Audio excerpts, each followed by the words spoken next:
அன்புடைய நூல் நிலையம் பார்வையாளர்களுக்கு வணக்கம். 1950களிலிருந்து 2000 வரை 90 வரை பல கட்சிகளிலும் குடும்ப பாச உணர்ச்சி என்பது இருந்தது. சாதி வித்தியாசம் இல்லாமல், மதம் வித்தியாசம் இல்லாமல், கொள்கை அடிப்படையில், கருத்தின் அடிப்படையில் மனிதர்கள் ஒன்றாக வாழ்ந்தார்கள். திருமணம் செய்து கொள்ளும் பொழுது அல்லது மற்ற சடங்குகளின் பொழுது தங்களுடைய குடும்பத்து பெரியவர்களுடைய பேச்சு கேட்பார்களே தவிர, மற்றபடி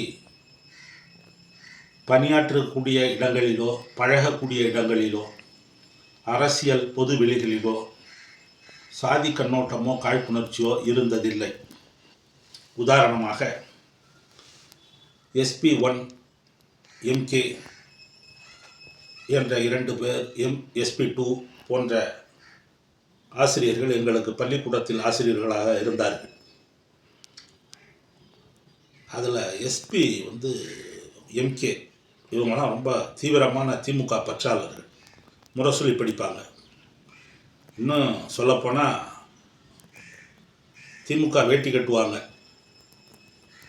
பள்ளிக்கூடம் இல்லாத விடுமுறை நாட்களில். கையில் திமுக கொடி பொறித்த, உதயசூரியன் சின்னம் பொறித்த மோதிரம் போட்டிருப்பார். வீட்டில் அண்ணாவுடைய படம், கலைஞருடைய படமாக வச்சுருப்பார். ஆனால் ஒரு ஊர் பொது விஷயங்கள்லையோ, ஒரு பஞ்சாயத்து பண்ணுறதுலையோ, இல்லை பள்ளிக்கூடத்து உள்ளாரியோ தன்னுடைய அரசியல் இதை அவர் கடுகளவு கூட கொண்டு வர மாட்டார். எல்லாரும் அப்படி தான். அப்போ அவர் மேலே ஒரு கம்ப்ளைண்ட் போகுது. இவர் மாணவர்கள் மத்தியில் தன்னுடைய செல்வாக்கு பயன்படுத்தி பாடம் நடத்துகிறப்ப திமுக பிரச்சாரம் பண்ணுறாரு அப்படின்னு ஒரு கம்ப்ளைண்ட் போகுது. அப்போ கல்வி அதிகாரி வராரு, கூப்பிட்டு விசாரிக்கிறாரு. அதெல்லாம் கிடையாதுங்க, அப்படிலாம் ஒன்றும் கிடையாது. பள்ளிக்கூடத்துக்குள்ள நான் நீங்கள் யாரை வேணாலும், எந்த மாணவனை வேணாலும் கேளுங்க, எந்த ஆசிரியரை வேணாலும் கேளுங்க.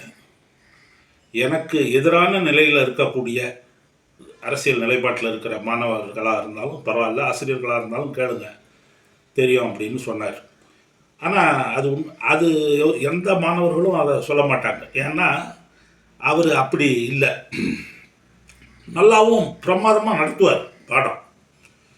அதனால் அவர் மேலே யாரும் எதிரிகளும் குறை சொல்ல முடியாது. இருந்தாலும் கம்ப்ளைண்ட் போயிடுச்சு. சரி, பள்ளிக்கூடத்துக்கு வெளியில் விடுமுறை நாட்களில் என்ன பண்ணுறீங்க அப்படின்னு சொல்லி கேட்டார். அப்போ நீங்கள் திமுகவான்னு கேட்டார். இல்லைங்க, அது என்னுடைய சொந்த விஷயம் அப்படின்ட்டார் SP. இன்னொருத்தர் இருக்கார், முருகேசன் AM. அவர் ஆமாங்க, நான் திமுக தான், அதுக்கு என்ன இப்போ அப்படின்ட்டு அதே போலவே சொல்லிட்டு வந்துட்டார். MKவும் இல்லைங்க, அது என்னுடைய பர்சனல் விஷயம், நான் பள்ளிக்கூடத்தில் நான் எதுவும் வச்சுக்கிறது இல்லை அப்படின்னு சொல்லிட்டார். அதுக்கு பிறகு ஒரு நாள் கல்வி அதிகாரி மாறு வேஷத்தில் வரார். பள்ளிக்கூடத்துக்கு பின்னால், அந்த ஜன்னலுக்கு பின்னால் அந்த பக்கமாக விளையாட்டு மைதானத்து வழியாக அப்போல்லாம் காம்பவுண்ட் கிடையாது, அப்படியே புதர்கள் முள்ளுலாம் அடர்த்தியாக இருக்கும். அது உள்ளார நின்று கவனிக்கிறார். SP பாடம் நடத்துறது. SP பாடம் நடத்திக்கிட்டு இருக்கார். அதை முழுமையாக கேட்குறாரு. கேட்டுட்டு போயிடுறாரு. அப்புறம் அடுத்த நாள் SPயை கூப்பிட்டு, நான் உங்களுக்கு தெரியாமலேயே வெளியில் இருந்து, வகுப்பறைக்கு வெளியில் இருந்து நான் உங்களை கவனித்தேன். பிரமாதமாக பாடம் நடத்துகிறீங்க, அரசியல் கலப்பெல்லாம் எதுவும் கிடையாது, வெளி விஷயத்தெல்லாம் எதுவும் பேசுறதில்ல, சந்தோஷம் அப்படின்னு சொல்லிட்டு போயிட்டார். ஒரு நாள் தொடர்ச்சியாக திமுக தோக்குது. எங்கள் தொகுதியில் போக்குவரத்து துறை அமைச்சர் சிவசங்கர் இருந்தார். அவங்க அப்பா சிவசுப்பிரமணியம் தான் நிற்பார். தொடர்ந்து 3 முறை தோல்வி. விடாமுயற்சினா என்ன, தன்னம்பிக்கைனா என்னன்னு எங்கள் ஒன்றிய செயலாளர், எங்கள் மாவட்ட செயலாளர் சிவசுப்பிரமணியம், எங்கள் வாத்தியார், இவங்கள்ட்ட தான் கற்றுக்கணும். எத்தனை முறை திமுக தோற்றாலும் அவங்க அதை மாறவே மாட்டாங்க. குறை சொல்லவே மாட்டாங்க. திடீர்னு 80 to 90 நான் சொல்கிறது 80 85 அந்த வாக்கில் எஸ்பியை கரூருக்கு பக்கத்தில் பரமத்தின்னு நினைக்கிறேன் அங்கே ட்ரான்ஸ்ஃபர் பண்ணிட்டாங்க. காரணம், அவர் திமுக அனுதாபியாக இருக்கார் அப்படிங்கிற ஒரு அவதூறு, அந்த புகாரின் அடிப்படையில் அவர் அங்கே ட்ரான்ஸ்ஃபர் பண்ணிட்டாங்க. அப்போ மாணவர்கள், அப்போ உடன் பழகின ஆசிரியர்கள் கண்ணீர் விட்டு அழுதாங்க. இதை எங்கள் கண்ணு முன்னால் நாங்கள் பார்த்தோம். மாணவர்கள் அழுதாங்க. ஏன்னா பாடத்தை அவ்வளோ வறுமையாக நடத்துறதோட இல்லை, ஒரு குடும்ப பாச உணர்ச்சி இருந்தது. அப்போல்லாம் பேருந்தில் ஏற ஒரு திமுக கூட்டம் நடக்குதுன்னா ஃபஸ்ட்டு எங்கள் அப்பா, அதுக்கப்புறம் அதே போல் எஸ்பி 2 எம்கே இவங்கள்ட்ட தான் வந்து டொனேஷன் வாங்குவாங்க. அப்புறம் மற்றவங்கள்ட்ட போனால் அவங்களே கொடுத்துட்டாங்களா நாங்கள் கொடுத்துட்றோம்னு சொல்லி கொடுப்பாங்க. இப்படி கொஞ்சம் கொஞ்சமாக வசூல் பண்ணி தான் அந்த காலத்தில் கூட்டமே நடத்துவாங்க. வேறு அந்த காலத்தில் அவ்வளவு பொருளாதாரம்லாம் அவ்வளவு புழக்கம், பணப்புழக்கம் கிடையாது. இப்படி இருக்கிற கம்ப்ளைண்ட்டாலாம் என்ன பண்ணாங்க, மாற்றிட்டாங்க. பஸ்ஸில் ஏறுறாரு எஸ்பி. பஸ்ஸில் ஏறின உடனே சாலைகள்லாம் ரொம்ப கரடு முரடாக தான் இருக்கும். எப்போது ஒரு பஸ் தான் வரும். ஏறுறாரு. ஏறின உடனே அந்த பஸ்ஸு கிளம்பி கொஞ்சம் தூரம் போன உடனே மாணவர்கள் 10ஆம் வகுப்பு 9ஆம் வகுப்பு படிக்கிற மாணவர்கள்லாம் பெரிய ஆளாக இருப்பாங்க. அப்போல்லாம் வந்து மறிக்கிறாங்க. பஸ்ஸை வந்து மறித்து நிறுத்துகிறாங்க. போகக்கூடாது, பஸ்ஸை எடுக்கக்கூடாது, வர சொல்லு, கல்வி அதிகாரியை வர சொல்லுங்கள், போலீஸை வர சொல்லுங்கள் அப்படிங்கிறாங்க. அவர் என்ன தப்பு பண்ணார், எதுக்கு அவரை ட்ரான்ஸ்ஃபர் பண்ணியிருக்காங்க அப்படிங்கிறாரு. அப்புறம் கண்டக்டரு, யாராவது வாத்தியார் இருக்கீங்களா அப்படி யார் அப்படின்னு கேட்கும்பொழுது இவர் உள்ள பஸ்ஸில் உட்காந்துருக்காரு எஸ்பி. அவர் இறங்கி வந்தார். வந்து, அன்பான மாணவ செல்வங்களே, நீங்கள் என் மேலே வச்சிருக்கிற அன்பு எனக்கு புரியுது. நான் கண்டிப்பாக மறுபடியும் வருவேன். நான் தமிழ்நாட்டில் நான் வேறு எந்த ஊருக்கும் போக மாட்டேன். நான் கண்டிப்பாக இங்கே வரேன். நீங்கள் எல்லாம் போய் நல்லா படிக்கணும். நீங்கள் எனக்கு செய்ய வேண்டிய ஒரே, என் மேலே அன்பு இருக்குன்னா நீங்கள் எனக்கு செய்ய வேண்டியது அது ஒன்று தான் அப்படின்னு நீங்கள் போங்க. என் பேச்சு மரியாதை, என் மேலே மரியாதை இருந்தால் நான் சொல்கிறத கேளுங்க. போங்க, பேசாமல் போங்க, சத்தம் போடக்கூடாது அப்படின்னாரு. அப்புறம் அப்படியே விளையிட்டீங்க, நான் வர்றேன், அடுத்த வாரம் வரேன், லீவுக்கு வரேன் அப்படின்னு சொல்லிட்டு பஸ்ஸில் ஏறிட்டார். எல்லாம் பஸ்ஸு கிளம்பிட்டது. மாணவர்கள் போயிட்டாங்க.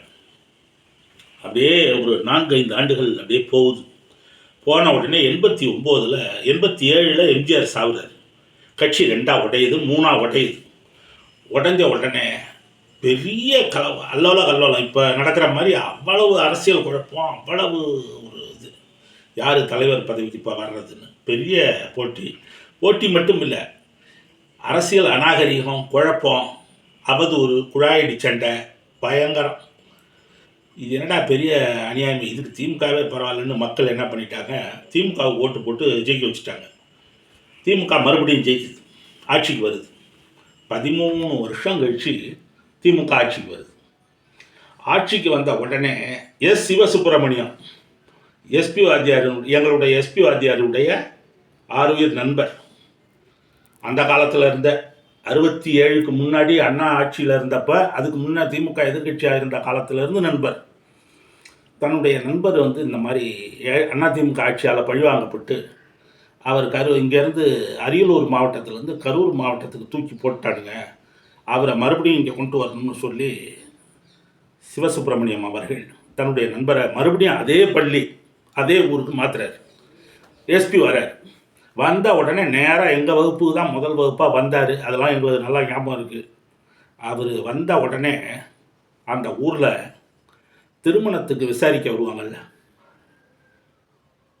பிறந்தநாள் விழாவுக்கு அழைப்பு கொடுத்தா வருவாங்கள்ல, அந்த மாதிரி ஒரு துக்க காரியம்னா, இப்படி நல்லது கெட்டதுன்னா விசாரிக்கிறதுக்கு வருவாங்கள்ல, அந்த மாதிரி வராங்க மக்கள். ஜாதி மதம் வித்தியாசம் இல்லாமல் மாணவர்கள் வந்து பார்க்குறாங்க, பெற்றோர்கள் வந்து பார்க்குறாங்க, சக ஆசிரியர் பெருமக்கள்லாம் வராங்க. வந்து மாலை போடுறது, பொன்னாடை போத்துறது, கை கொடுக்கறது, எலுமிச்சம்பழம் கொடுக்கறது, இந்த மாதிரி. அப்போ காய்கறி கடை ராஜேந்திரன் ஒருத்தன் வரான். அவன் சுவத்தில் எழுதுவான், டீ குடிச்சிட்டு செவுத்தில் சின்னம் வரைவான். கூலி வாங்காத திமுகவுக்கு பாடுபட்ட தொண்டை, கட்சிக்காக வேலை செஞ்சு அவன் குடும்பமே வறுமைக்கு ஆட்பட்டு ஊரை பஞ்சம் பழைக்கிறதுக்கு வெளியூர் போகக்கூடிய அளவுக்கு அவன் குடும்பம் பாதிக்கப்பட்டு போச்சு. அதுக்கப்புறம் அவன் வந்து ஒரு மாலையை வாங்கிட்டு வந்து எங்கள் கண்ணு முன்னாலேயே பேப்பர்லாம் பிரிச்சுட்டு போட்டான். எஸ்பிக்கு மாலை போட்டுட்டு கதறி அழுதான். அப்படியே அவன் மாணவன் இல்லை, ஆசிரியரும் இல்லை, கட்சி குடும்ப பாச உணர்வு. அப்போ சொன்னார் எஸ்பி, கண்ணத்தோடப்பா, கூட பல ஆசிரியர்கள் மாணவர்கள்லாம் இருக்காங்க அவர் வீட்டில், எஸ்பி வீட்டில். கண்ணத்தோட ராஜேந்திரா, கண்ணத்தோட நான் சொல்கிறேன்ல, முதல்ல கண்ணத்தோட அழுவாத அப்படின்னாரு. அப்புறமேல் இது நான் கண் முன்னால் கண்ட காட்சி. அப்படிலாம் அந்த காலத்தில் எப்படி அரசியல் கட்சி உணர்வுல குடும்ப பாச உணர்ச்சி இருந்தது பாருங்கள். நான் என் கண்ணு முன்னால் எனக்கு தெரியும், முஸ்லீம்கள், உடையார்கள், முதலியார்கள், பிள்ளைமார்கள், வன்னியர்கள், தாழ்த்தப்பட்டவர்கள், முஸ்லீமு எல்லாமே இருப்பாங்க. ஆனால் ஒரு ஜாதி உணர்வே இருக்காது. ஒரே குடும்ப உணர்வு அந்த காலத்தில் கம்யூனிஸ்ட் கட்சியிலே இருந்தது, திராவிட இயக்கத்திலே இருந்தது. அதெல்லாம் இப்போ இல்லைங்கிறது எல்லாமே வியாபாரமயமாகி போச்சு. அன்னைக்கு கட்சியில் கூட குடும்ப பாசம் இருந்தது, இன்றைக்கி குடும்பத்தில் கூட அரசியல் இருக்குது. எப்படி காலம் மாறி போச்சு பாருங்கள். நன்றி, வணக்கம்.